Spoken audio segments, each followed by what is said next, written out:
कुर्बानी तब होगी जब आप अपने से गरीब के साथ झुककर मिलेंगे, जब आप अपनी आवाज को अपने माँ बाप की आवाज से नीची रखेंगे। यह किसने समझा दिया कि सिर्फ जानवर कुर्बान करने से बकरा ईद का मकसद पूरा हो जाएगा?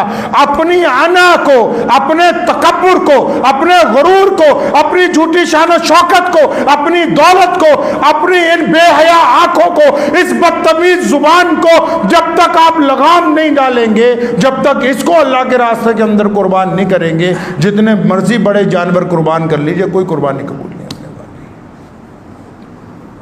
अक्सर मैं कहा करता हूं अपने दोस्तों को कि लोग कहते हैं नमाज के लिए वजू जरूरी है, नमाज के लिए वजू जरूरी है और नमाज के लिए किबले की तरफ मुंह होना जरूरी है। कहते नमाज के लिए इमाम भी बहुत जरूरी है। तो अगर नमाज के लिए ये चीजें जरूरी हैं तो नमाज के लिए माँ बाप की इताअत भी जरूरी है। नमाज के लिए बीवी के साथ रजामंदी भी ज़रूरी है। नमाज के लिए भूखे पड़ोसी के घर में खाना पहुंचाना भी ज़रूरी है। ये किसने फलसफा सिखा दिया कि लोगों के दिलों को तकलीफ पहुंचाओ, बोलो हम कुर्बानी कर रहे हैं? ये जुबान कुर्बान नहीं होती जो चुप हो जाए दूसरों के दिल को तकलीफ पहुंचाने से। कौन सी कुर्बानी है? दूसरों को दिखाने के लिए कुर्बानी हो रही है कि जी हम 2 लाख का बकरा ले आए, 5 लाख का ले आए हैं, कि जी इस बकरे पे अल्लाह का नाम लिखा हुआ है, इसके लिए इसकी कीमत 10 लाख रुपए है, और ये जो हाफिज कुरान जिनकी छाती के अंदर कुरान पूरे का पूरा महफूज है, उनकी तनख्वाह 10,000 रुपए है। तो उस वक्त तुम्हें शर्मो या नहीं आती है? कौन सा फलसफे पे चलना चाहते हो? दीन में कोई जगह नहीं नमाइश की, दीन में कोई जगह नहीं गुरूर की, दीन में कोई जगह नहीं तकब्बुर की, दीन के अंदर कोई जगह नहीं बेहयाई की। दीन के अंदर सरापा अल्लाह तबारक व तआला की इताअत है, मुहम्मद रसूलुल्लाह का कहना मानना है। जो बंदा दीन के अंदर सरकशी करना चाहता है वो दीन में इज्जत पा नहीं सकता है। इसलिए 2 लफ्ज़ों में कुर्बानी के फलसफे को समझ लें। मुझे बहुत सारे लोगों ने कहा कि ये बता देना कौन सा जानवर करें कौन सा ना करें, कौन से जानवर में कितने ऐब हों हो जाएगी, कि कौन से जानवरों में कितने हो वो नहीं होगी। तो मैंने उन्हें मोहब्बत से कहा, मैं कहा इस पे तो सारी दुनिया ही बात कर रही है अभी। सुबह शाम फ़ोन ही इसी बात के आ रहे हैं कि जी कान कटा हुआ है, पैर पे निशान है, कुर्बानी होगी नहीं होगी। ये जो दिल के अंदर गुरूर और तकब्बुर भरा हुआ है, ज़रा इसके ऊपर भी थोड़ी सी गुफ्तगू हो जाए। जानवर का तो फलसफा सीधा सा है, जो आपके दिल को भा जाए, आपका दिल कहे कि ये आला चीज है तो वो बेहतर है, जायज है। जब आपका दिल नहीं मानता तो बस जायज नहीं, वो तो 2 लफ्ज़ मामला है। तो इसलिए अपने दिल को ताबे करें अल्लाह और उसके रसूल के। इब्राहिम अलैहिस्सलाम ने सिखाया कि देखो मैंने अल्लाह से दोस्ती की, मेरे रब ने ख्वाब में कहा कि इब्राहिम बेटा कुर्बान करो। बेटे को कहा, बेटा भी कहता अब्बू जी जैसा आपका रब चाहता है मैं भी वही करूंगा। बीवी को शैतान ने जाके कहा तेरे बेटे को कुर्बान कर देगा जो एक ही औलाद है और सालों के बाद मिली है। कहने खबरदार, मेरा रब अगर ये चाहता है तो मैं अपने खामिद के साथ हूं। तो कभी घर में बैठ के किसी की भलाई का प्रोग्राम भी बनाओ।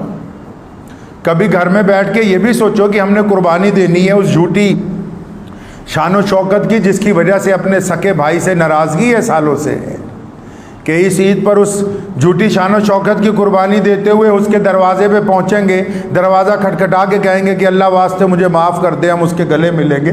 कभी ऐसी कुर्बानी देने की भी कोशिश साथ में की जाएगी कि नहीं? कभी घर में बीवी और बच्चे बैठ के ये भी तो इरादा करें कि फलां रिश्तेदार बहुत ज़्यादा गरीब है, अल्लाह ने हमें बहुत कुछ दिया है, क्या इसको एक वक्त में इतनी दौलत ना दे दें कि ये स्टैंड हो जाए, इसका कारोबार चल पड़े। क्या घर में बैठ के कभी कैसा इरादा नहीं होगा कि मेरा पड़ोसी बड़ा परेशान हाल है, इसके घर दुखों से भरा हुआ है और अल्लाह ने हमें बड़ी रहमतों से नवाजा है कि हम अपने पड़ोसी की मदद के लिए हाथ नहीं बढ़ाएंगे। कुर्बानी का फलसफा मुसलमान को सिखाता है। इस मुल्क की जंग आज़ादी आप अगर तारीख उठाएंगे 1857 की, बेशुमार उलमा ने कुर्बानियाँ दी हैं, दिल्ली से मेरठ तक, दिल्ली से कलकत्ते तक और दिल्ली से लुधियाना तक, लुधियाना से पेशावर तक। सन 1857 में कोई दरख्त ऐसा नहीं है जीटी रोड पर जिसमें उलमा की लाशें ना अंग्रेज ने लटकाई हो। क्यों? ये फलसफा हमें मुहम्मदुर रसूलुल्लाह ने दिया है। ये फलसफा हमें हमारे दीन ने दिया है कि हम कुर्बानी देंगे, अपनी अना की भी देंगे, अपने मुल्क के लिए भी कुर्बानी देंगे, अपने समाज के लिए भी देंगे, अपने भाइयों के लिए भी देंगे, अपने पड़ोसियों के लिए भी देंगे।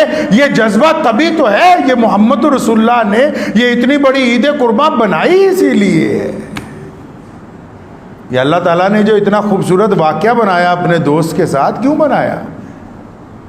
दोस्त की इज्जतें इसलिए बनाई ताकि हम दोस्त की पैरवी करके इज्जतें कमा लें। मोहम्मद रसूलुल्लाह के तमाम काम इसलिए हैं ताकि हम उनके पीछे चल के इज्जतें कमा लें। तो दुआ भी कीजिए, वक्त भी हो गया इंशाअल्लाह ताला।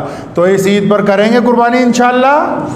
जो साहिब निसाब हैं वो जानवर की कुर्बानी के साथ, और जो साहिब निसाब नहीं है वो भी, वो इस ईद पर अहद करें कि अल्लाह इस बार जब ईद की सुबह को हम उठेंगे तो अपनी झूठी अना को कुर्बान करते हुए अपने से नाराज़ लोगों के गले मिलेंगे। हम अपनी झूठी शान और शौकत को एक तरफ रखते हुए अपने गरीब पड़ोसी के साथ एक दिन ईद का मनाएंगे। अपनी झूठी शान और शौकत को एक तरफ रखते हुए अपने गरीब रिश्तेदार के घर पे जाके बैठ के खाना खाएंगे। अगर हम अपने आप को कुर्बान करने के लिए तैयार रहेंगे तो याद रखें, जो जो मोहम्मद रसूलुल्लाह की पैरवी पे आ गया, इब्राहीम अलैहिस्सलाम की जिस तरह याद ताज़ा की जाती है ना, जिसने रसूलुल्लाह सल्लल्लाहु अलैहि वसल्लम की पैरवी इख्तियार कर ली, जिसने मोहम्मदुर रसूलुल्लाह का तरीका इख्तियार कर लिया, जिसने रसूलुल्लाह की तरह गरीबों पर रहम किया, जिसने रसूलुल्लाह के कहने के मुताबिक माँ बाप की इताअत की, जिसने रसूलुल्लाह के कहने के मुताबिक पड़ोसियों से मोहब्बत की, जिसने रसूलुल्लाह के कहने के मुताबिक भटके हुओं को रास्ता दिखाया, जिसने रसूलुल्लाह के कहने के मुताबिक गरीबों को खाना खिलाया, जिसने रसूलुल्लाह के कहने के मुताबिक ऐसे गरीब की मदद की जिस पर गुंडे राज करना चाहते थे और गुंडों के साथ जाके टकरा गया, वो आज भी इज्जत पाएगा और कल क़यामत के दिन भी अल्लाह ताला उसको इज्जतों का ताज पहनाएंगे इंशाअल्लाह। दुआ कीजिए अल्लाह ताला मुझे भी और आप सबको भी इन बातों पर अमल की तौफीक अता फरमाए। व आखिर दावाना अनिल हम्दुलिल्लाहि रब्बिल